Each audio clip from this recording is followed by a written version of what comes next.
Hi, everybody, and welcome to another edition of Talking Elite Fitness. We got a packed house here. I'm Sean Woodland with Tommy Marquez, got Brian Friend and Lauren Khalil here.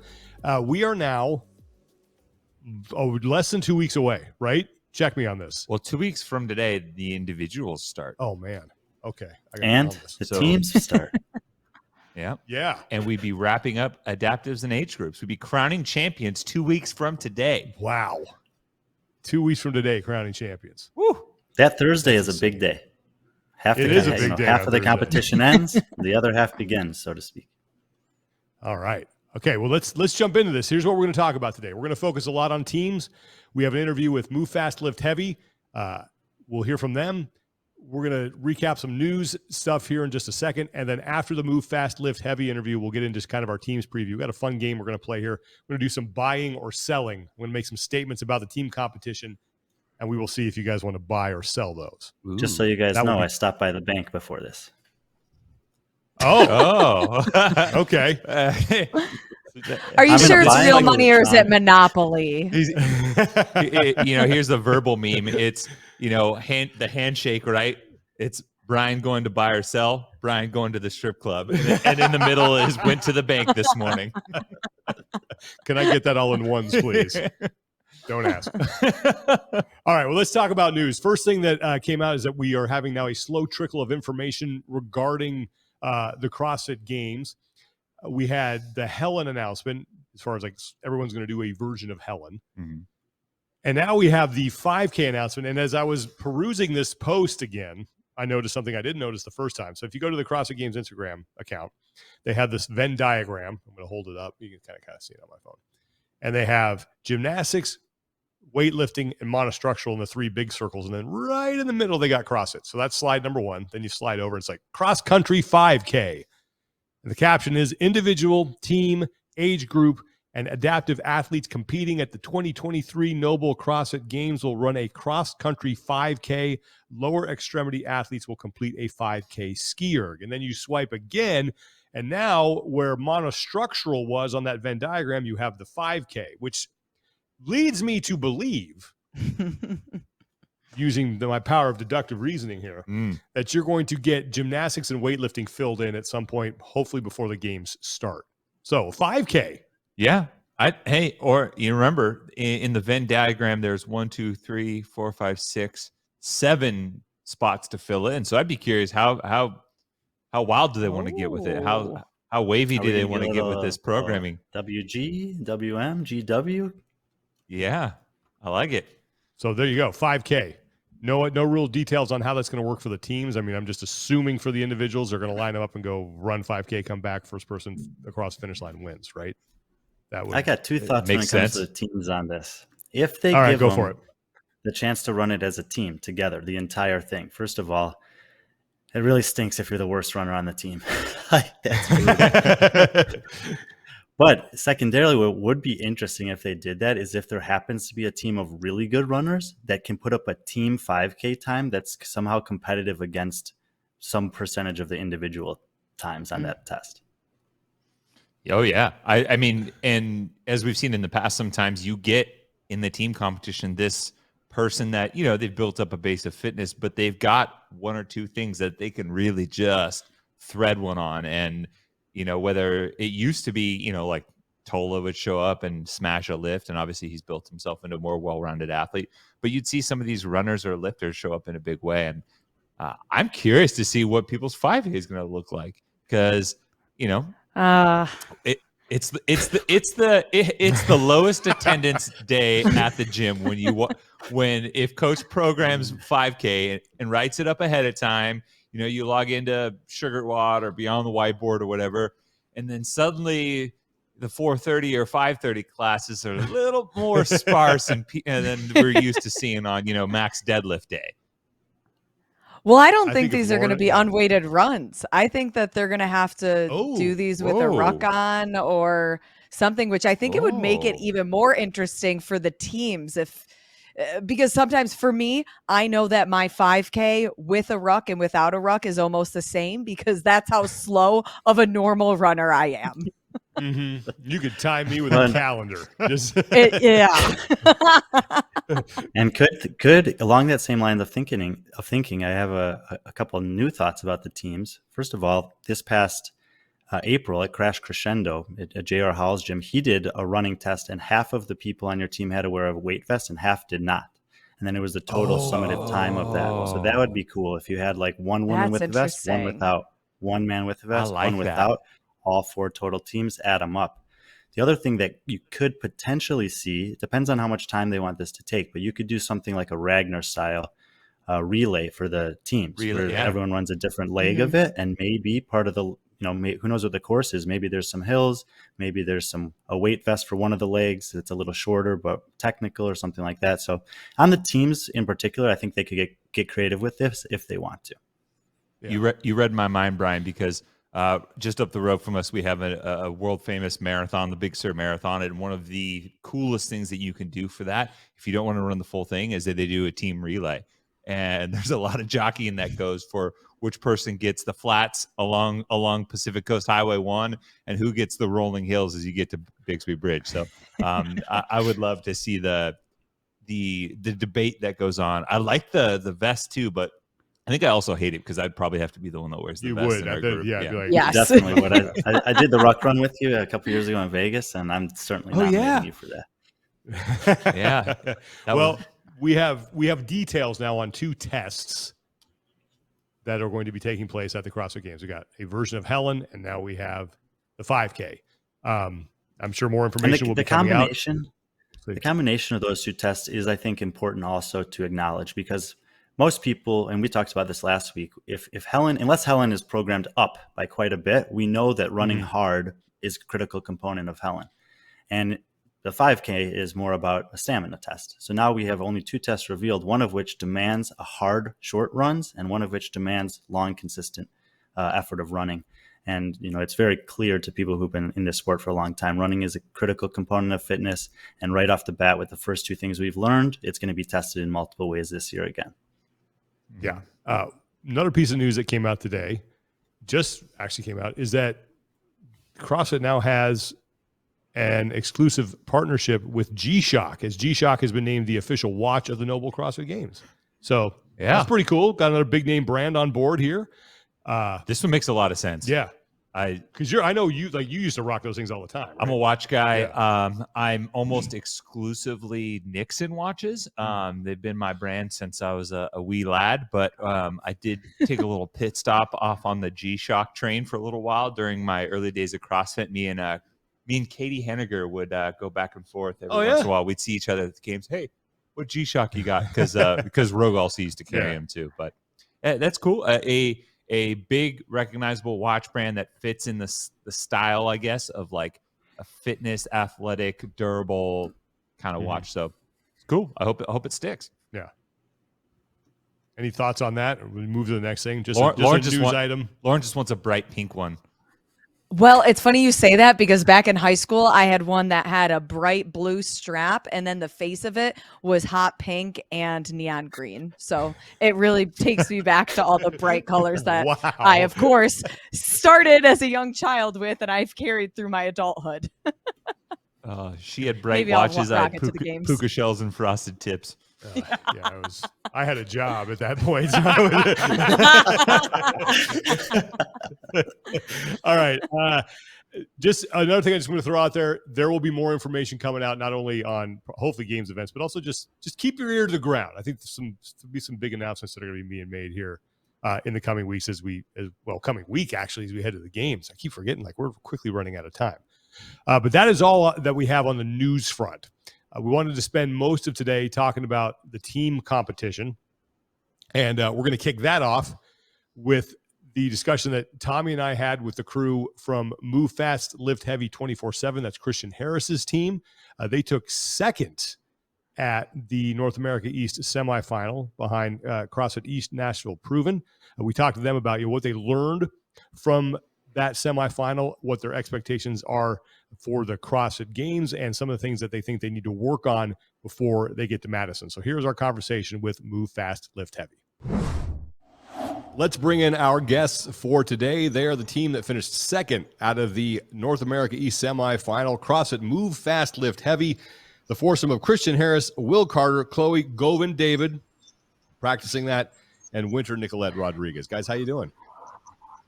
Doing great. Doing great. Happy to be here.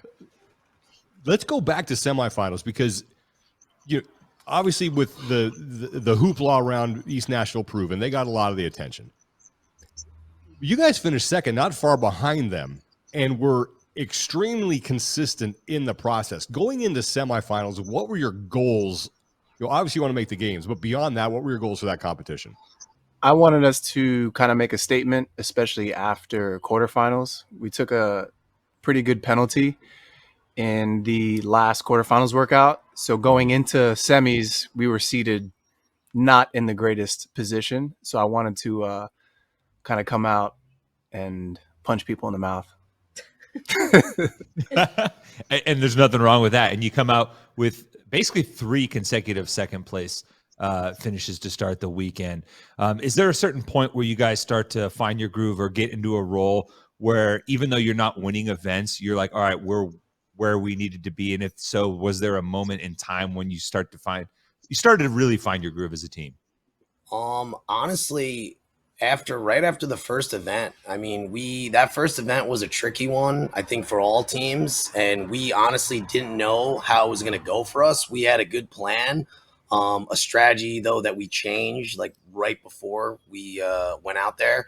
So we were confident we could do well, but we didn't know how it was going to go. And we were also not in the final heat. We were in the third heat. So we went out there, we executed, and we did really well.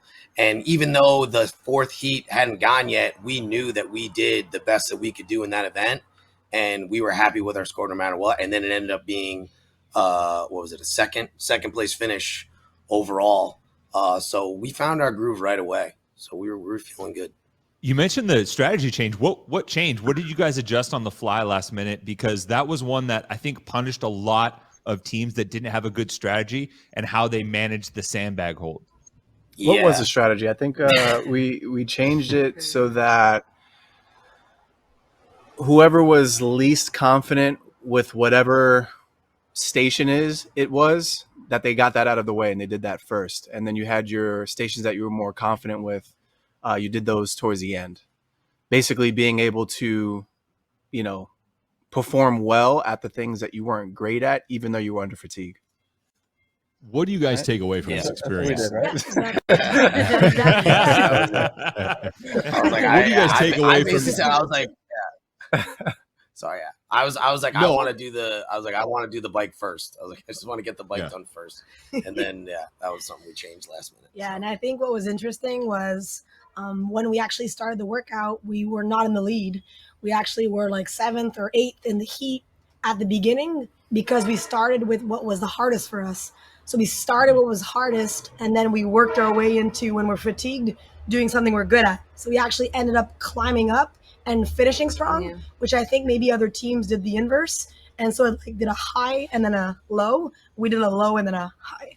What do you take away from those, I guess it was 2 or 3 days of competition in Orlando that you now build on going into Madison? I think it just firmed up some of the things that we felt as a team that we're good at, and we picked up some things that we need to work on as a unit going into the games. So it was kind of like just a good look. We know we're good with the worm. We are strong when it comes to gymnastics and rope climbing. I think something that we didn't perform well in was the clean workout. So, moving the barbell was kind of one of our weaker points throughout the weekend. So just kind of addressing that type of stuff going into the games. And I'm curious, was that something you expected to be kind of a weak point? I'm always curious how the weak points compare to what you expected coming in versus coming out, because sometimes the avenue of competition applies a little bit of pressure in a different way that can tend to expose people. Yeah, I mean, we had a good idea that on workouts that we could really go after and win. And then we had some other workouts where we were like, hey, this might be a little bit of damage control. But even with those workouts that were like the clean one, and then another one that gave a little problem was the dumbbell snatch ski one, we were still happy with how we performed. And like, it showed that, hey, those are workouts we're not great at, and we're still up in the top tier. So, if we could iron those things out, then, there's no reason we can't be at the top for the games and going forward. I have a question for Chloe. Why was this the best fit for you this season? You mean changing teams, just to make sure? Correct. That's what you mean? Yes. Yeah, changing teams.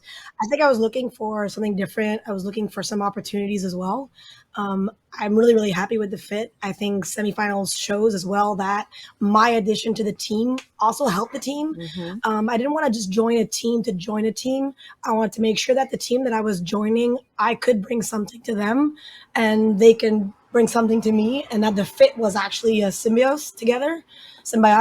So I was trying to look for that more than just looking at, okay, what team is like available, or no, I want this to work. I want it to be fun, and I want this to be the best season possible.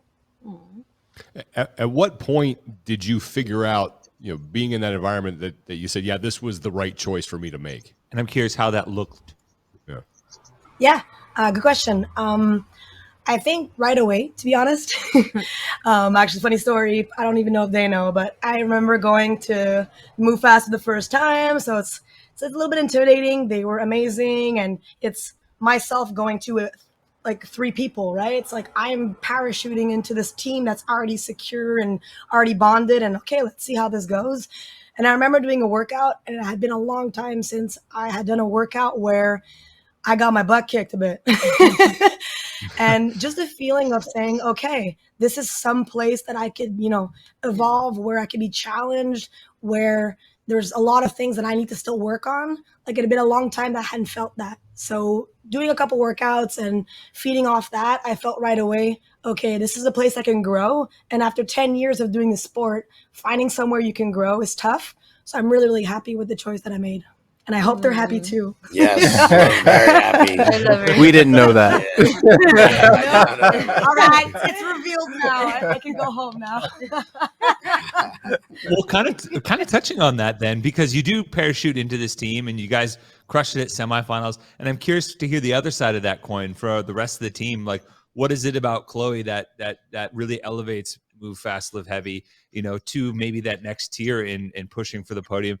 And if so, like, outside of just the physical aspects in the gym, what is kind of her role on the team, whether it's from a spiritual, emotional, and any other sort of factor that goes into it? Yeah, so to start, going into the season, we did our online pro day and, basically fill out a resume to take part in the team activities for the year. And when she sent her resume over, I sent it to Will immediately. And I'm like, these numbers, she's got 20-something unbroken muscle up. She's got this and that and this and that. And I'm like, we got to get her. So, from the jump, we were pretty excited, just that she wanted to be a part of this. And, fast forward, she brings a ton of experience and just things that me, as being the team captain, like, my brain is always going a million miles a minute. So she brings some insight from a very experienced side of competing, maybe things that I'm not looking at from a certain angle. So it's very nice to have that, knowledge and experience from another team member. What is it exactly? What can you guys now seriously improve noticeably over these next just handful of weeks as we head to the CrossFit Games? Yeah, it's a great question. So we competed in, what was it? Crash Crucible. Crash Crucible right after quarterfinals, Yeah, right? sure, We did that right after quarterfinals. And then after competing at semifinals, there's just like a ton of little things that have made or can make a big difference in terms of execution, transitions, or just the way we move on certain things. And a lot of those little things were the reason why we didn't take a first place finish in a workout, or, we didn't completely destroy the rest of the field in a workout. It's those little things that right now, if we fix those and we can really hone in on them, it's going to be really, really exciting to watch and be a part of at the games. Now, I know for Christian and Chloe, you both had been to the games previously, but I know for Winter and Will, like last year was your first full experience at the CrossFit Games. And, we hear oftentimes that year 2 is so much different than that first year once you actually understand the totality of what's going to happen. I'm curious what your guys' approach and feelings are going into year 2, knowing that you have year 1 and a top 10 finish under your belt this time. Well, I can say I'm going to talk for everyone. We're just really excited, and we just want to make a point, like coming from semifinals, seeing like what we can do and our potential. It's like, so the second year is going to be so worthwhile, and being there last year too, making them proud, and we're just ready to go after it, I guess. I'm excited. It's more excitement than nerves, Yeah, I would say like having that second year under your belt is definitely valuable. I know last year it was definitely like a dream come true, and a little bit in awe of what was happening.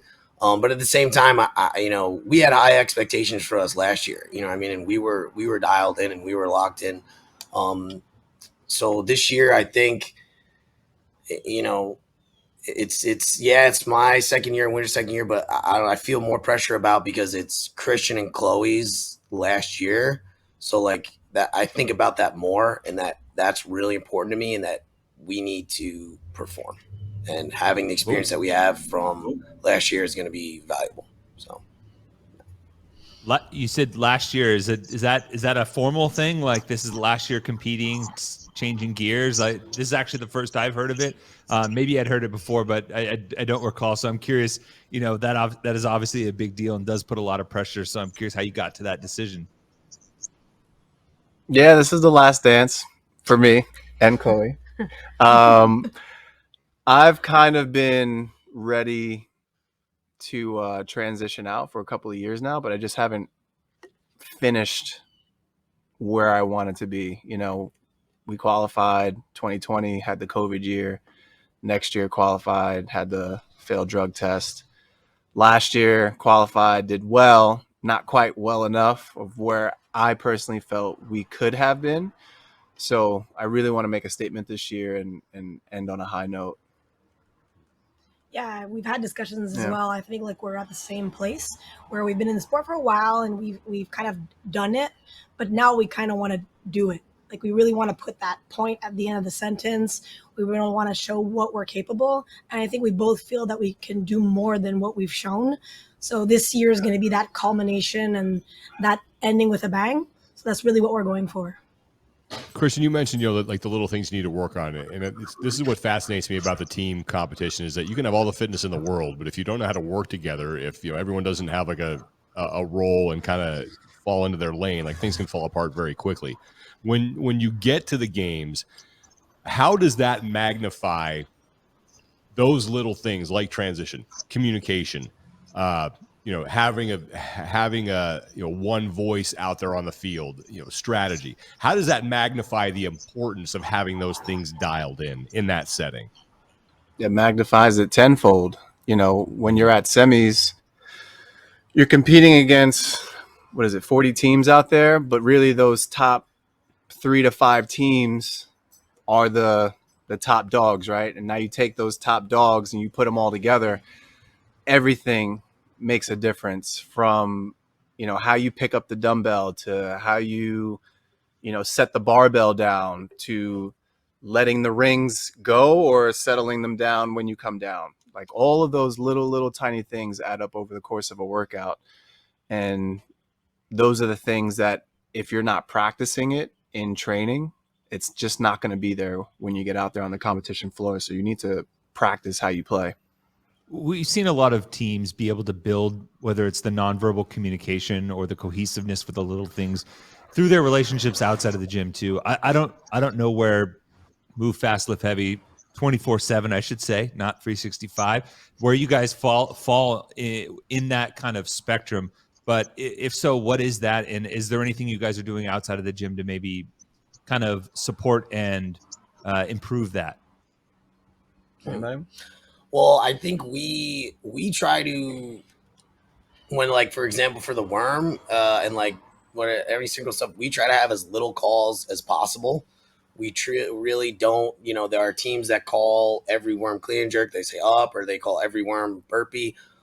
We've practiced enough where we don't make those calls, and we, just really feel each other out. And we've worked on it. We've practiced it. We know. And another thing too is like that. Honestly, I think getting into the trenches as much as possible with your team is where you can fine tune those things. Because when you're able to know that one of your teammates is hurting and they're not in a good place, then you're able to work together and make that happen. So I would say, I don't know, I can't think of anything outside gym. I mean, we hang out, we watch movies, but besides that, I think it really is getting into those tough spots of those workouts where maybe not the whole team is hurting, but it's either we're all hurting or one other person is in a bad spot, and you need to work together and try to keep this workout moving and not necessarily making a whole lot of talking, but just finding a way to get it done. So, is there ever a time where you guys will specifically try to find that one person to make hurt, to understand what that looks like? Like, I understand everyone has their own strengths and weaknesses, but is that something you will pick out in training? We're like, hey, Chloe, it's your time to go into the pain cave here, or we're going to design a workout subtly that's going to make, Will look cross-eyed, like, is that something that's even in your mind's eye when you train? That's Will. It is something that we try to do. Yeah. I'm not, we don't, sometimes it's more so we always talk about it after.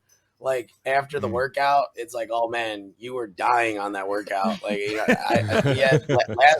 last weekend we did a workout with 50 worm clean and jerks, and we did it where there was no music playing, and I was just breathing so heavily, and it was just so bad. I was like, you sound like an elephant right now, but it was just my time to die, and that was it. And like, my teammates pulled me through it, and we talked about it after, and yeah, it happens. It's gonna happen. It's gonna keep happening. So there it goes. Yeah, I mean, out of every time that we get together and train, there's always like one or two workouts where somebody gets dragged through the mud, and we're all pretty verbal about like, this is gonna be tough for me, but those are the workouts where it's like, all right, let's just see what happens. Like, let's push there, and then whatever happens, and we can learn from it, right? If we push too big on a set, we know that, all right, instead of going for 20 reps, let's maybe cut it back down to 15 so that we don't completely redline, right? So it's just getting touches on those higher end touch pieces, and just making sure that we can learn and take note of what happens so that it doesn't happen again. Yeah, I would say like You my all have favorite part. oh, sorry. Yeah, my favorite part though is when we all look at each other and we all go, "Oh boy, here we go." Those are my favorite. When all four are questioning our life decisions. The four of you have a significant amount of competitive experience. Like you've been on big stages. What are maybe just a couple things that you have learned about managing things off of the competition floor that are huge keys to success that maybe you didn't even think about when you first started competing? So I'm kind of like the team dad.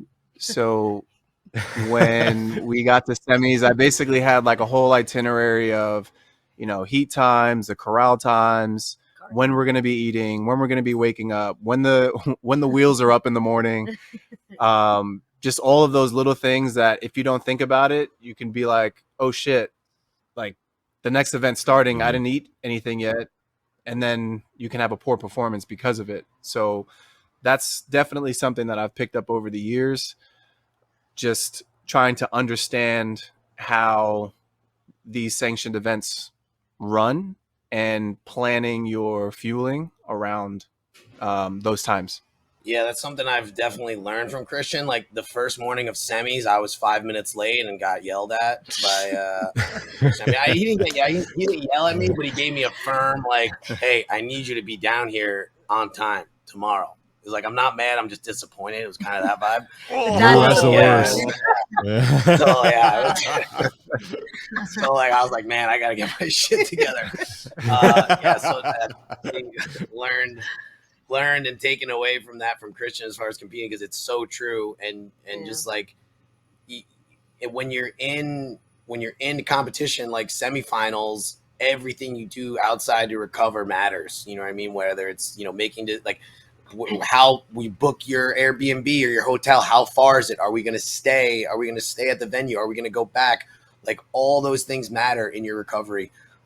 So that's something I've definitely learned from being on the team, is maybe a better athlete for sure, and being really on point with your schedule. I think it's super important. We also have other people around us that come to the competitions that help out a lot. Deb, Joe, Javi, we're fortunate enough to have a team of people that will get us anything we need. My mom and dad are always there. They're so it's always, that's a big help too, having that support as well. Yeah, I've got a mindset piece too that's new on this team that I'd like to share, which is our team meetings at the end of the day. I feel like that's an outside competition thing that I never had on any other team that I've been on, which is sometimes you can let things that happen bleed into other days, other events, or other moments. And we have this like team meeting where we go over the events, we say what needs to be said, the positive, the good, bad, the ugly. And then you move on. The next day is the next day. You don't talk about what happened before. It just solidifies as a team.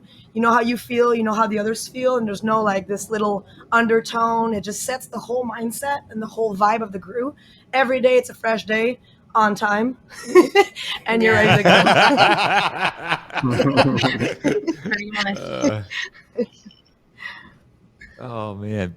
Well, we've talked a bunch about you guys as a team, but right now, looking at the leaderboard, in order to, crack into the top 5, push for the podium, you're going to have to knock some people off. And you guys had the benefit of going in week 1 and then watching the rest of the team competition unfold. Did you guys pay attention to, your competitors at all, whether it was in Invictus or Oslo? And if so, do you guys pick up anything from that? Do you guys gain anything from watching your competition? I know some people don't watch, but I'm just curious if you guys do. I watched.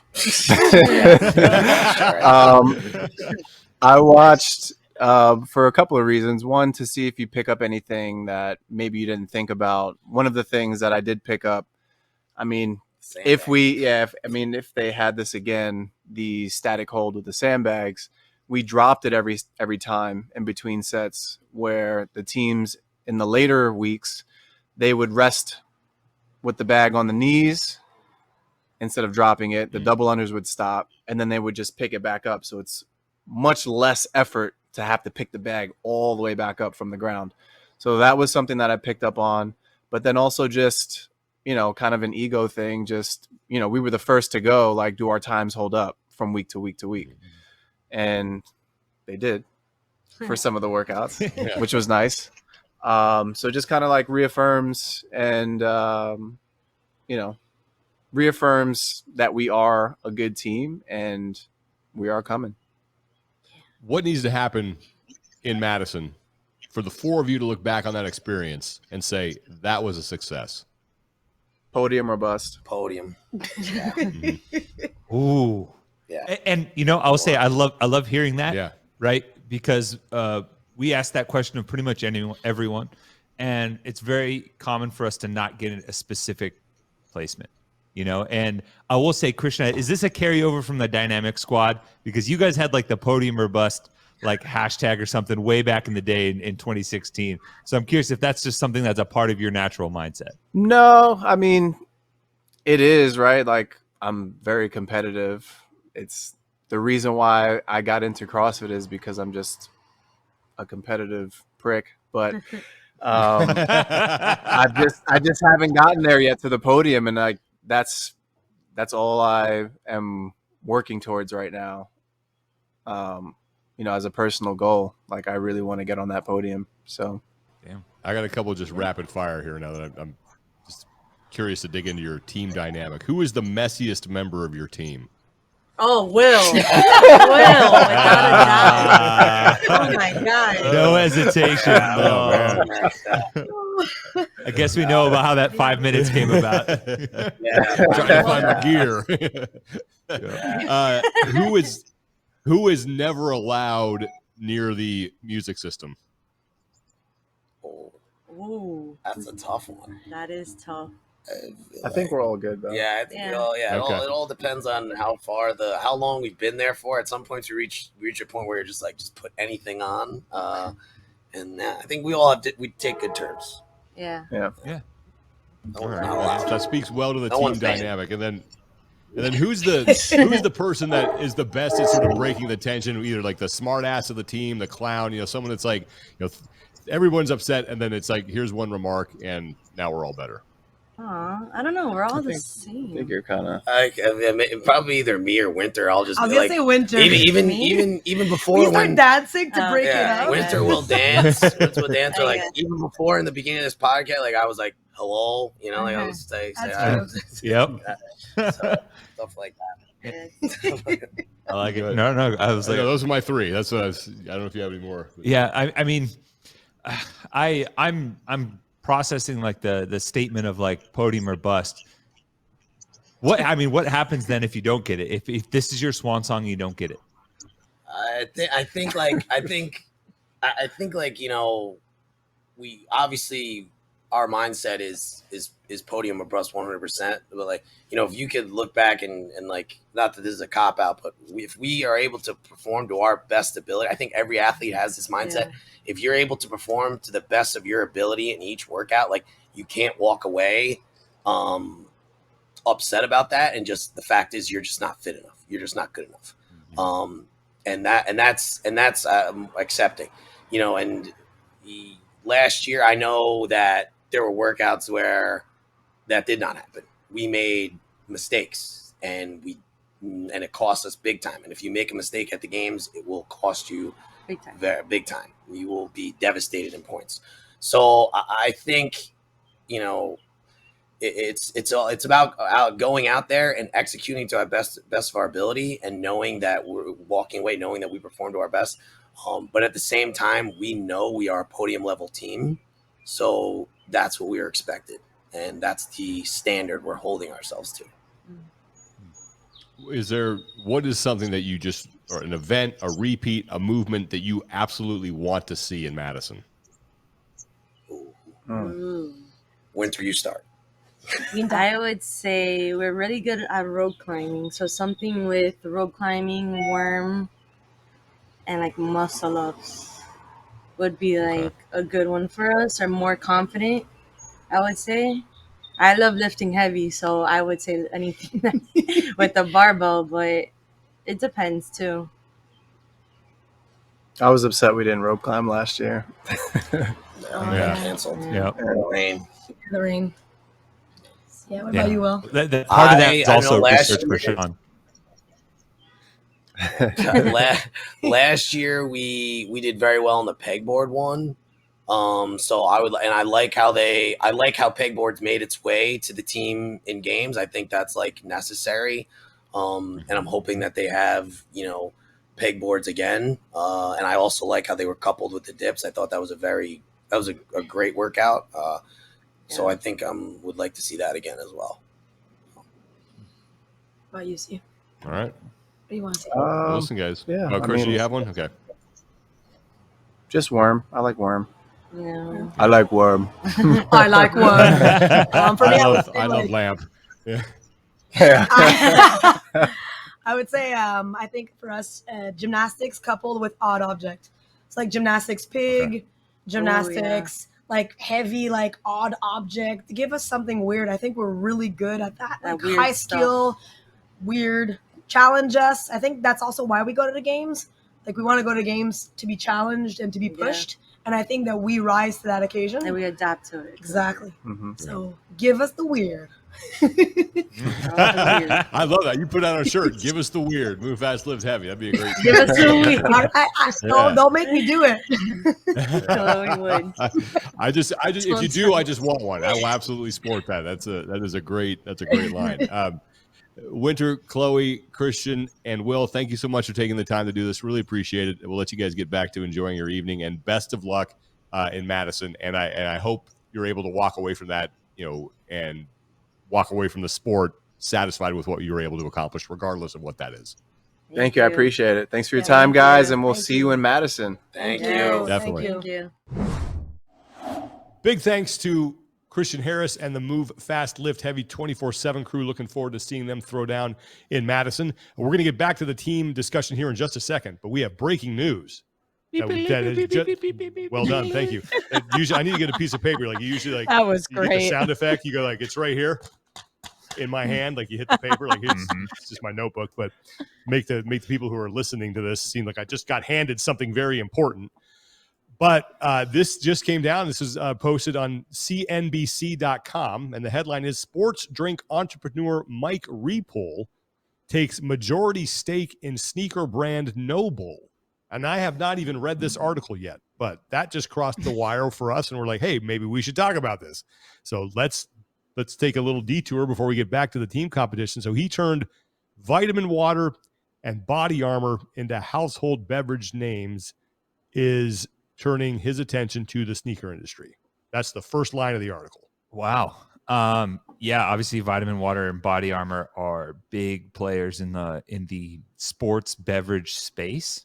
Obviously there's been news recently around NOBULL and layoffs and the adjustments and, Todd Melanie leaving. And, I mean, it's a company that was built off of two executives that left Reebok.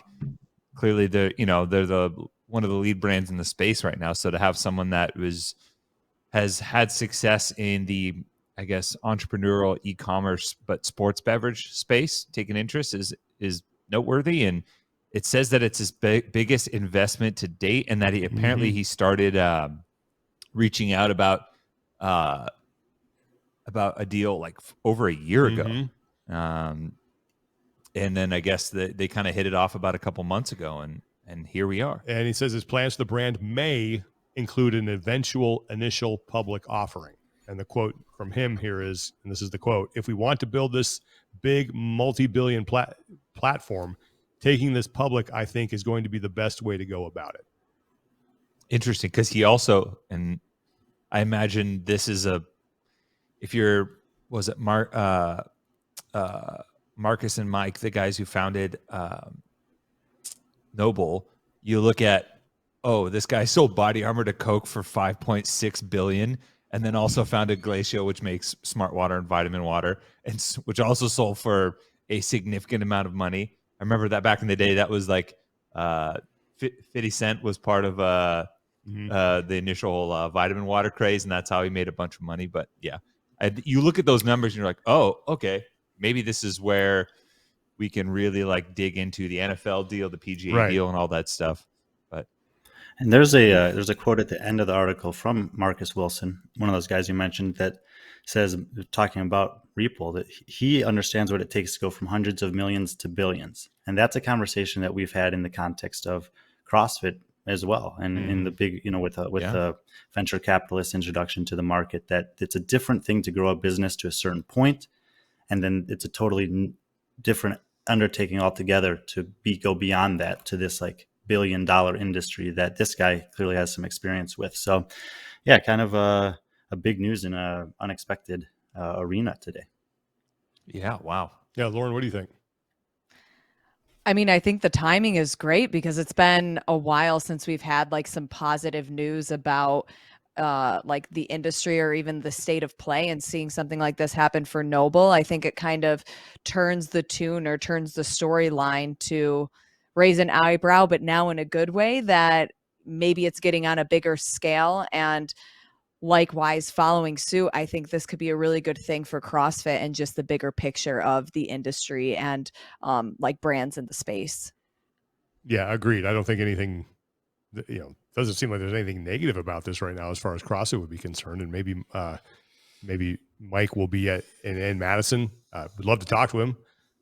So we'll see what happens. But again, Mike Repole takes majority stake in Sneaker Brand. NOBULL. Yeah, I think there's always a little bit of hesitancy in the community as a whole. Anytime someone who's maybe outside of the space but has operated a big commercial manner is like, ooh. But are they one of us? Are they going to do right by us? But I think that there's a little bit of insulation here, because this is not like CrossFit. This is a brand that not only is involved in CrossFit, born from CrossFit. It was, but they're also involved in the NFL. Yeah, the PGA Tour. They have a lot of things that are going on. So it's not like it's just exclusive. It's CrossFit, and this is not going to really affect any way that affiliate owners do business inside the four walls of their gyms. Yeah, and I guess you have to be around to be able to support the community long term, right? If you don't succeed and you're not around, period, then what good does that do you? And making that jump from hundreds of millions to billions would certainly help long term. That would be yes, because then you have a sponsor that have more money to support you. They have more money to maybe do different additional events, things like that. So we will see. But we wanted to get to that before we jump back into the team conversation. So let's do that. We're going to get into our team conversation now and kind of preview some things for that competition at the CrossFit Games. And the way I figured we would do this is we're going to do a little buy or sell here. All right. So I've come up with 5 things that I'm going to throw out to the group here, and you're going to tell me if you're going to buy or sell that. All right. And we'll just go. We'll just do this. Well, I guess we'll start with Tommy first, and then we'll go, and then someone will start each round. Okay? Got my singles out as well. Okay, here we go. So Tommy, this is the CrossFit East Nashville Proven will have the title clinched before the final test. Tommy, are you buying or selling that? I'm buying it. Okay. Ooh. I think just even with the limited exposure that we've had in live competition, the early results from this team have been stellar. And I think one of the areas where we really see the impact of having athletes with experience come into play, even if they haven't been a team for long, is at the games sometimes, is particularly with how to manage the weekend. So having an individual athlete or having athletes that have been through this process before makes managing it a little bit easier, particularly when you have as much experience as Tim Paulson, and someone like Tola, who is just, a games team vet of all vets there. And then, when you anchor that with the best female pairing to ever do it in the team competition, as much as for the sake of like a close competition and an exciting race, I would hate to say it. I think they might have it wrapped up with one. Okay. Tommy is buying that. We'll go to Lauren. I feel like it's Hollywood Squares. I'll take Lauren Khalil for the block, please. So we'll go to that is an old reference. Kids, ask your parents. Okay, Lauren, what do you think? Buy or sell? I want to sell it just to be different from Tommy right now, but that's going to be a hard sell. I think if the question was leading into the final day, maybe I would be a little more apt to sell it, thinking that, they have a couple more points that they need to fight to really gain that win at the end of the day. But this is a team that they have so much experience, even though it's not them together, seeing them out on the floor at semifinals and just the confidence they have. And they're always cool, calm, collected. They took that data. They knew what they needed to work on. That I think this is going to be, in some ways, the next Mayhem team, at least for this year. We'll see if they want to continue competing after this year, because if they win a title, I don't know. I think it's going to be hard for them to just retire as a team right on the spot. But I'm confident that they are going to be the team standing on top of the podium, and going into the final event, they will have enough points to not dog it, but they're not going to need to kill themselves for those points. Brian Friend. Well, I'm gonna take the opposite side here. I'm gonna sell on them having the title clinched with one event to go, and I'm gonna do it for a couple reasons. First of all, we happen to have some numbers to back up the kind of study of the teams this year, thanks to a buddy of mine, Mike Halpin, who's done some cross semifinal studies and taken a look. Now, the semifinal only accounts for maybe half of the number of tests that the teams will see at the games, but scoring these 38 teams against each other at semifinals, East Nashville Proven wins by 42 points. If you double that, it's 84 points. And assuming 100 points available and something less than 20 points for last place for the last event, they wouldn't have it locked up necessarily. Additionally, I think there are a couple teams in this competition that I do think overall the team competition is deep this year, but I still think the top teams are the top teams. And that even if they're not nipping at their heels in terms of points, I don't think that teams like Oslo Navy Blue, CrossFit Invictus, Franco's Misfits are going to give away big points very often against Proven. So even if it's going to be very difficult to beat them on the last event, like Lauren says, I think that there will be multiple teams within 100 points of them. Okay. So we have 2 buys, 1 sell. You know what? Here we go. We're going to even this out. I'm going to sell it as well. I think a lot of stuff. I mean, I believe that CrossFit East National Proven is going to win. But surprising things happen, and we really only have details of 2 tests at the games. Who knows what else comes out?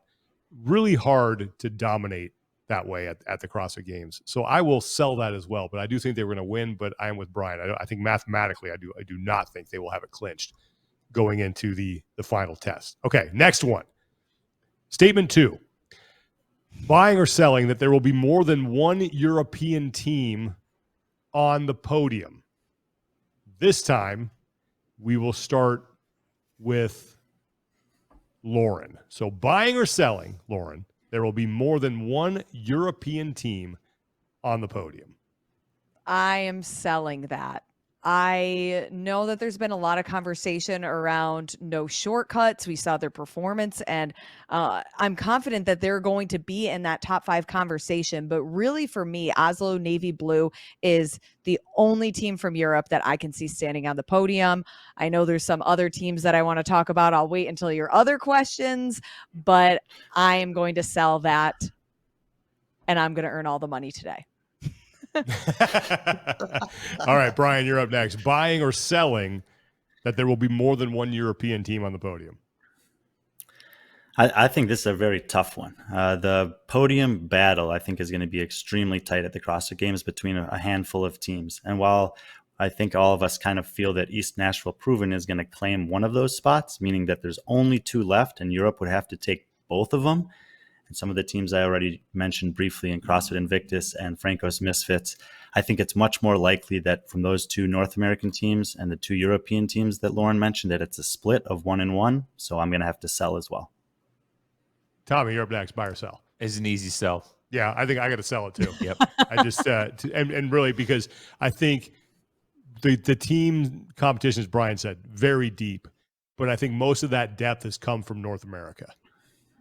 And it's going to be tough to – there are some very good European teams, and we will talk about them. I think that it's more likely that you get 1 at the most from Europe. I think there are a lot of intriguing teams that are live in a individual test specific manner, where I think there's going to be a wider range of teams this year that on any given test can show up and, toss a smoke bomb into the middle of the arena. So – and I think that generally lends itself to tighter points races at the top, and I am right there along with basically everyone else in selling this. All right, so we're unanimous. We're selling that thing. All right, number 3. All right, this is an either or buy or sell. Are you going to buy Invictus or are you going to buy Oslo? And here's the statement: who will have the better total finishes? So basically, who's going to perform better amongst the 3 teams that both of those gyms are sending? Will the 3 teams from Invictus or the 3 teams from Oslo? Brian, you're up first. So I'm going to just paint the scene for anyone who can't see what we're seeing. Both Invictus and Oslo have qualified 3 teams to the games this year. Based on their semifinal performances alone, Invictus, their top team is ranked 2nd. Oslo's is ranked 7th. So Invictus has the edge there on paper. The second team for Oslo's ranked 13th. Invictus' second team is ranked 15th. So Oslo has a little bit of an edge there. And the last two teams come in right next to each other, Invictus Sea of Green 28 and CrossFit Oslo Nice 29. So it's pretty close. If you just added their performances up from semifinals, Invictus has the edge. I think that day one of semifinals for Oslo Navy Blue is a poor representation of what they're expected to do at the CrossFit Games, and that will actually tighten a lot. So on paper, it really looks like it's like a 50-50. I'm going to go with Oslo, and the reason I'm going to go with Oslo is because I think that people are, understandably so, especially in North America, not quite aware of how good that Oslo Blackout team is, and I think that they're going to be the ones that upset the balance. Okay. Tommy. Ooh, I was going to wait and hear yours. No, I'm always last. Yeah, okay. I see how it is. Okay, wait. Oh, would you want me to go? I'll go. Okay. Yeah. All right, I'll go. No, I'm with Brian. I'm going to go with Oslo. And I think for the main reason for me is that I agree with Brian on the Oslo Navy Blue. I think they underperformed a little bit at semifinals. I think they expected that because we talked to them a while ago, and they were saying how we have sort of forsaken our team training to work on individual things, and we'll get to the team stuff as the season progresses and gets closer. And I think you're going to see that pay off at the games. I think they're going to raise the level of that of their overall gym performance. And then Brian mentioned the CrossFit Oslo Black team. They, I think, might be the deciding factor there, creeping up a couple spots, improving that average finish. So I'm going to go.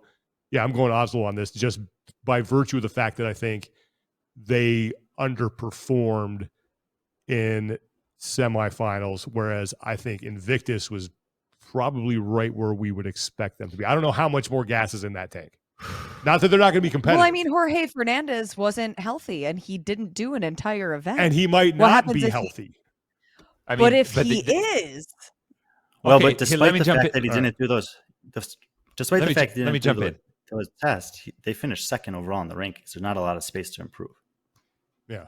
And Oslo Navy Blue has been dealing with injuries themselves the entire season. So it's not like this injury bug is exclusive to Invictus as well. Mm. So, and it wasn't just isolated to one athlete. We talked to Oslo, throughout the season, and multiple athletes have been nicked up and have been dealing with some things for quite some time. Now, granted, they, by all accounts, are starting to clean that up and probably feel a little bit healthier coming into the games. I got to tip the scales. I don't disagree with anything that you said here. I think both gyms have a good community vibe to where they will travel well to the games and create a really good kind of cocoon of sorts for a competition for each one of these teams. I'm gonna get a little wild here. Okay. You know what the average temp in Oslo is right now? And we're in the meat of July. 60 degrees. Highest, right? The rest of this week up until next week, there's the highest temp it'll touch is 68, and it's rainy. San Diego is hot. Not Madison. It's sunny. It's warm, and it is. I think all three of these teams from Invictus have been training outside. I think this is not exclusive to them too. Oslo will have this benefit of a bunch of pipe hitters walking around and pushing the envelope on this scenario. But I do think the adjustment for this Invictus team working out in the sun, I mean, you look at half of their team is tanner than I am, so I think they'll be just fine in the elements and the heat. So I think if everything Joshua, is equal, yeah, dude, have you seen him? He showed up to. Is he tan now too? Huh? Yeah, he did. He showed up. Look, yeah, he at not as the tan West as Tommy, semifinal, but he's tan. He wasn't Joshua Alchama. He was Joshua Alfresco. He was as tan as I was last time I saw him at West semifinals. So they and both of the Weiss sisters are darker than I am. So they tan very nice.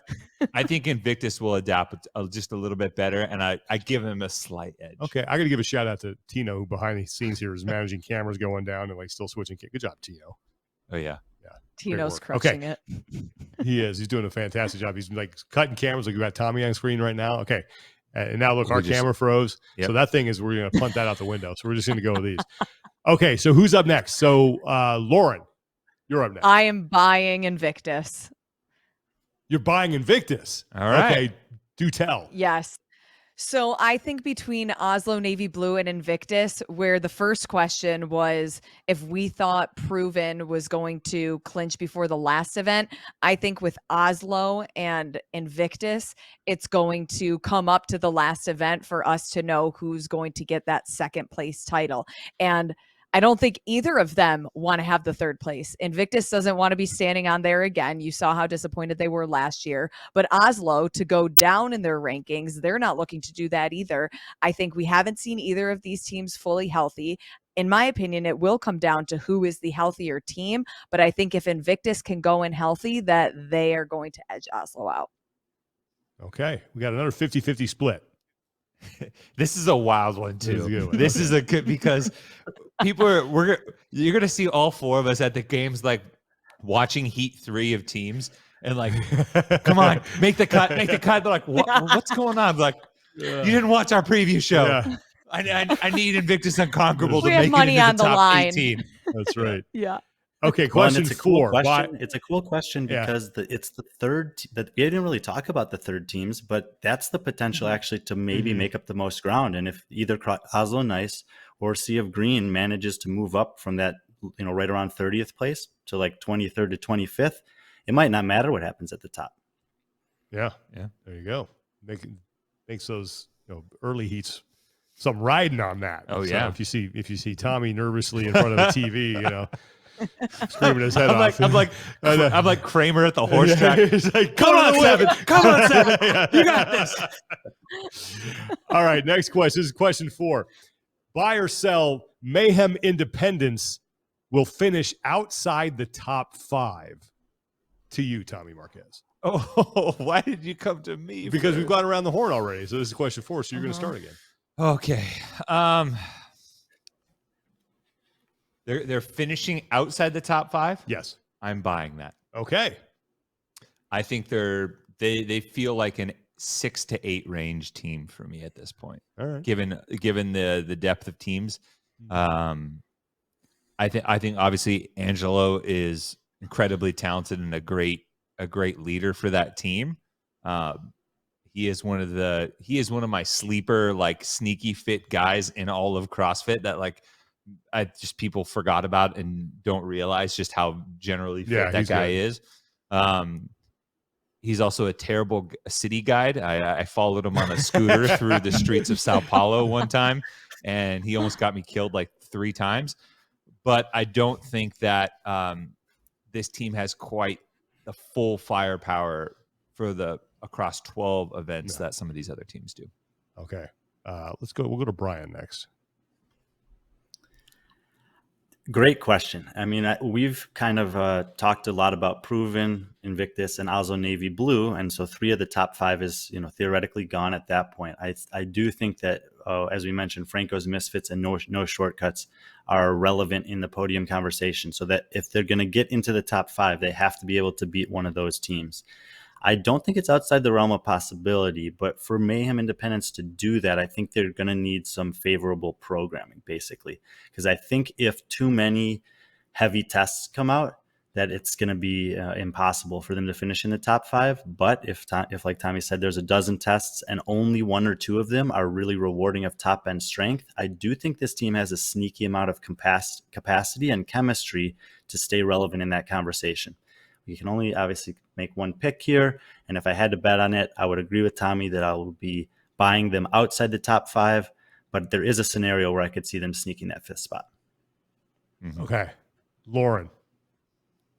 I'm also going to buy. And looking at some of these teams, and as we talk about them, it kind of reminds me of the women's field when we look at athletes 5 through 10. It's like I can rearrange them in any single order, just kind of depending on the programming, whether athletes are healthy, how they can recover. So seeing kind of what Brian just mentioned with already placing those 3 teams on the podium and then some of the other ones he mentioned, I just don't necessarily see them squeezing into the top 5 unless there's programming that's incredibly in their favor and not teams like No Shortcuts, Navy Blue, Franco's Misfits. So not doing it today. Okay. Well, then I'm going to lone wolf it. I'm going to make it interesting. I'm going to sell this. Why? The Froning effect. Yep. Ah. The Froning effect, and the fact that it's not. Brian said it's impossible. What is impossible if you look at it differently? It's I'm possible. I'm possible, Tommy. Okay, or I mayhem. I am mayhem. Mayhem is I'm just reaching here, but no, I think they have a legitimate chance of doing it. I think stranger things have happened at the games. It's like, how often do you pick your top 5? You're like, well, I just should have thrown a dart because I never saw that coming. I like the fact that they had the Rich Froning experience. They're in that environment in mayhem. They're used to doing stuff outside of the gym. They're all athletic. I was impressed with them as semifinals. I think when they get to the games, I'm possible. You just want Roy McKernan to come up and give you a big bear hug and say thank you. Whisper sweet nothings. I didn't into even your think ear. about that, but now that you've mentioned it, yes, that is another incentive. I actually saw a guy yesterday running that I almost stopped. He was like right down here by the office. I thought. You saw that dude? I thought that was Rory. I thought it was Rory too. Okay, good. I'm glad I'm not the only one that. Lauren, did you think that was Rory? Yeah. No, Send me pictures. Let me let you know. Oh yeah. Shoot. Okay, so I'm lone wolfing it on that one. That's the first. Yeah, it's the first time we've had a 3-1 split. But I can't be unanimous again on that. Okay, let's go to this is the final one. All right, we've already mentioned Oslo Navy Blue. We're going to mention them again, but in a different context. So number 5, Oslo Navy Blue will be the top European team. And we'll start with Lauren. Yeah, we'll start with Lauren. I will buy that. Okay. For all of the reasons that we already talked about. Okay. All right. See my prior statements. Yes. I'm this is probably the hardest one for me yet. I think I'm going to sell on it though. I just have this feeling that Andre Houdet is the rare combination of a person in the sport that's as good of a coach as he is an athlete. And I think that he has, somewhat in the way that you were referencing about Rich. I think he has the ability of getting the most out of his teammates when they're out there. I think that we saw plenty of evidence of that at the semifinals, and I certainly agree that Oslo has more to give than they gave at the semifinal.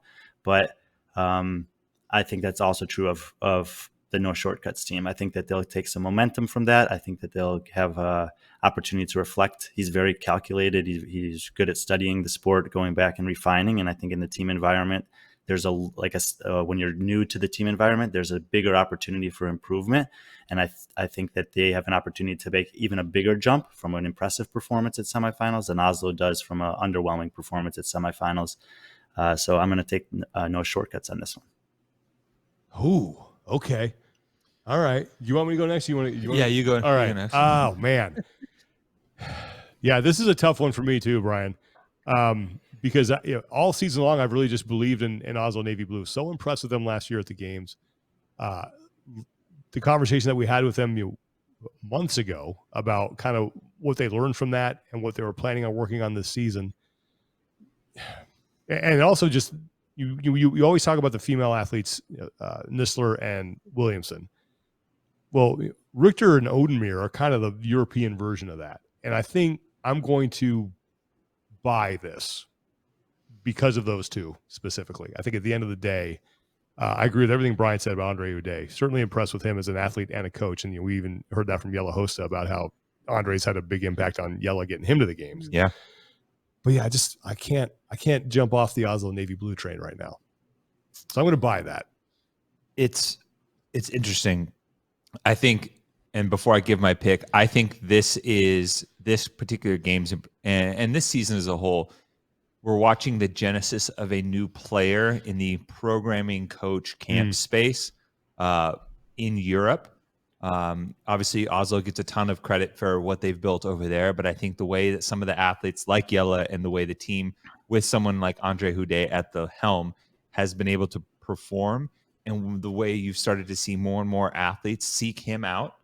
And clearly there is something special that's going on there with that cohort that I think you put together a couple of eye-popping experiences. Maybe if Yella wins an event at the games or has a couple of like really cool moments, and then you couple that with a high-performing team, I think that's what starts to get the snowball effect for a new camp, a new programming sequence, and kind of a new player in the space. And I think that's going to happen. I think that already has started happening, and I think this week is going to really help that.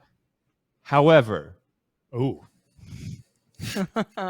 still think that Oslo Navy Blue is the team to beat in Europe.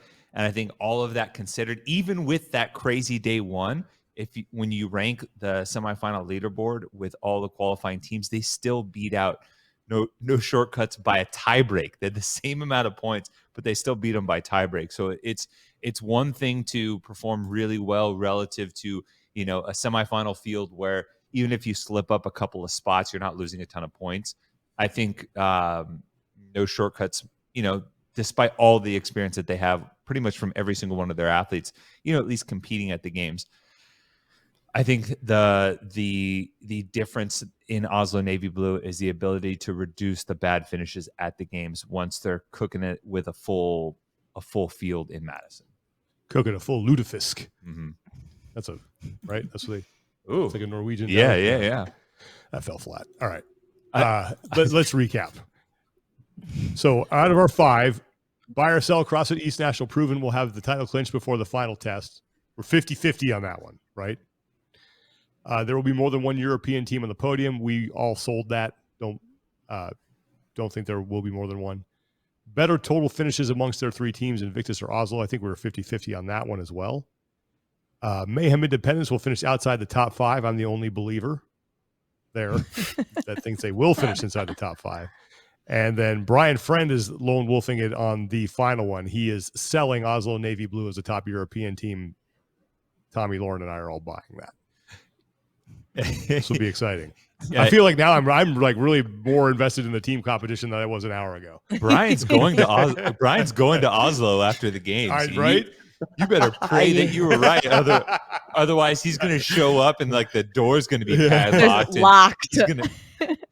Wait. I bet on the 3 of them against Invictus, so I'm kind of hedging my bets here. There you go. Oh, okay. All right. Smart man. Okay. I get it. All right. Well, team competition, they go the same time as the individuals, Thursday through Sunday. Mm-hmm. Again, as of this recording, we have details on 2 tests, Helen and then the 5K that all divisions are going to be running, except the lower extremity. Obviously, they're going to do a 5K ski. So we will see, but it will be it'd be fun to track these. I'm going to make sure that I save this so that we can maybe do a debrief at the end and find out who had the best record here. Do you want to do a bonus round? Yeah. Oh, yeah. Okay. You want to do a bonus? All right. Yeah. I'll just open-ended question. Team that we didn't talk about that you're looking forward to watching, and anybody can answer this. You don't have to have one, but someone AB. All right. Why AB CrossFit, Lauren? That's a great because I want to see that was great. I want to see the star power that not just the team brings. Obviously, that's the most important thing, but I want to see their fan base. I want to see the flags. I want to see the dogs. While people's eyes are going to be on the floor the same way that everybody watches the bride come down the aisle, I'm going to be looking at the groom, and the groom is their cheering section. Ooh, I like that.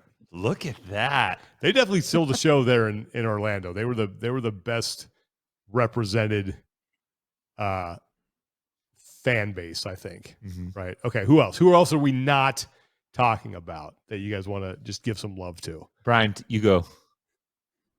Yeah, I'm going to go with, I think there's a few teams to pick from, but I'm going to go with CrossFit Omnia here. I've been high on them all year. They were right in the mix with Invictus and Franco's Misfit at semifinals. I don't think that's a mistake. This is a top 10 team bringing 3 athletes back, and their added athlete, Kelly Stone, is, potentially arguably good enough to compete at the games on her own. I think that the guys on that team, Jacob and Cooper, are, extremely unknown by most people who follow this sport because they've only exclusively competed on a team. But they are, they have like a sneaky thing about this team that I really like, which is they're all about the same height. And in a lot of workouts where, whether it's a worm, synchro burpees, synchro muscle ups, anything like this, I think they have a really distinct advantage in that regard. Plus a lot of experience. Everything looking on Instagram is that they get along really well together. And I think the combination of all these things bodes well for them as a sleeper pick for a top 5 finish at the games. Okay. You got one? I got two. I love what Brian said about Omnia there. We've mentioned briefly Franco's Misfits and a couple teams like that, but two teams we haven't mentioned at all that I'm just really excited to see compete and see what's possible for them and what they bring. Krypton and Torian Mayhem. There you go. I think those are two teams that if they start to do well, I think they have the power to get the crowd behind them. You get a bunch of Aussies that are in contention with Swanee and Royce, and then just the Smith brothers in general. The fans are going to love them. If you're going to get some potentially cool moments if they get ahead of steam or if they do well in one. And I just I'm genuinely excited to see them physically compete regardless of performance. All right, I will take an easy way out here. I'll say the team we talked to here on this episode: Move Fast, Lift Heavy, 24/7. Like the makeup of that team. I think they're going to make some noise, and I think they will be in the mix on the final day for a spot on the podium. As long as Will gets to the team meeting on time. Oh no. Yeah. All right. Let's wrap this up. I know we have one community support that got sent to us that we want to get to. We do. Before we close this thing out. If you guys have anything that you want us to get the word out on, anything you're doing as far as like raising fundraisers, people need help, whatever it is you're doing, feel free to send it to us on our Instagram accounts. Talking Elite Fitness is probably the best way to get it to us. Yep. Please include as many details as possible so we can send people to the right spot. Always happy to help. But this week we got one from an individual, correct? Yes, our good friend Mark has signed up for a 62,000 meter row challenge for the Canadian Cancer Society. So the original challenge was to row that amount of meters during the month of August, but he said, I got Lauren Khalil type attitude on this, and I'm going to knock it out in one day. Wow. 62,000 meters in one day. So he's planning on attempting this on Tuesday, August 8th. His gym, Fort Strength, has been kind enough to let him monopolize a rower while he takes a shot at this lofty goal. More power to you, brother. And, like so many others, he mentions that he has several loved ones that have been affected by cancer. And so he wanted to share this because he is raising money for the Canadian Cancer Society. If you want to support, he has a fundraising page on Facebook. It's Mark's fundraiser for 62,000 meter row in a single day challenge for the Canadian Cancer Society. That is a mouthful. So just hit the 15 seconds back on the whole podcast there and listen to that one and type it into your browser on Facebook. If not, if you just want to donate, there is a fundraising page for the Canadian Cancer Society for the 62,000 meter rowing challenge. So any support for either Mark's page specifically or the overall Canadian Cancer Society fundraiser, you can certainly do that, and it would be greatly appreciated. And we'll have to reach out to Mark and certainly have him maybe live stream some of that 62,000 meters, because I think that is a noble cause and it would be an impressive feat for sure. That's awesome, man. Good luck on that and for a great cause. So I couldn't, man. Sean, can I add one in? Yeah, of course. This I never have done this before on the show, but there's a gym in Detroit called Core City CrossFit Kids. And on their Instagram, it says that they're a nonprofit organization that makes the sport of CrossFit and Olympic lifting accessible to the youth of Detroit. If you are going to just their Instagram and you go through their story, they have a story up there that they're trying to get GoFundMe going for a few kids to be able to compete at the Pit Teen Throwdown this week. The woman's name is Helen Taylor. She does a lot of work for these kids in Detroit. And it's a pretty cool thing. I'm going to be at the pit this year. Stephanie Price, who runs that competition over there, put this across my radar. So I thought I'd mention that if you're interested in supporting Helen and her initiative to get some of those kids opportunity to, she provides for them to come train CrossFit and Olympic lifting. But this is trying to raise a little bit of money for them to come and be a part of the Pit Teen Throwdown this year as well. Awesome. That's a great cause. Yeah, definitely. Let's help those kids out and get them to that competition, because you want to grow the sport, you want to keep this thing healthy. Mm-hmm. I believe the children are our future. Yep, and we have shared Core City CrossFit on this pod before, and they do great work. So thank you for bringing that up, Brian, and support it. All right, that's going to do it for today. Thanks so much for watching, listening, everybody. Really appreciate it. Next week, we will break down both the men's and women's fields for the 2023 NOBULL CrossFit Games, and we are going to do it live Do it live. Woo! Time TBD, but most likely it's going to be Tuesday and Thursday. The four of us will be here. We're going to pick our top 5. We'll interact with the people. It will be time well spent, and then we will sally forth to Madison, Wisconsin, and the 2023 NOBULL CrossFit Games. So thanks so much for listening today, everybody. For Lauren Khalil, Brian Friend, and Tommy Marquez, I'm Sean Woodland. Take care of each other, be better, and we will talk to you guys next time.